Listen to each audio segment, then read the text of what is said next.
Yes Sridevi Vijay Kumar గారిని ఇప్పుడు మాట్లాడవలసిందిగా కోరుతున్నాం. అందరికీ నమస్కారం. Bad boy Karthik April 17th థియేటర్స్లో రిలీజ్ అవుతుంది. చాలా హ్యాపీగా ఉంది finally cinema వస్తుందనేది.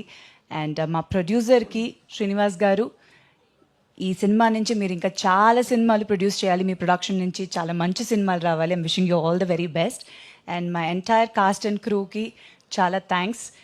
Entire journey was a long journey, ఒక మంచి ఎక్స్పీరియన్స్. డెఫినెట్గా ఈ సినిమాలో ఒక మంచి క్యారెక్టర్ నాది, మీకు చూసిన తర్వాత తెలుస్తుంది. అండ్ శౌర్య గారు, ఆయనతో వర్క్ చేయడం first time, but such a talented actor and చాలా ఎంజాయ్ చేశాను వర్క్ చేయడం. రసూల్ గారు, thank you so much. So మీరందరూ తప్పకుండా సినిమా చూసి ఎంజాయ్ చేస్తారు అండ్ మీ బ్లెస్సింగ్స్ మా సినిమాకు ఉండాలి. Thank you so much. Thank you so much Sridevi గారు. Very much looking forward to see you in the film. And yes, ఇప్పుడు మన బ్యాడ్ బాయ్గా కనిపించబోతున్న గుడ్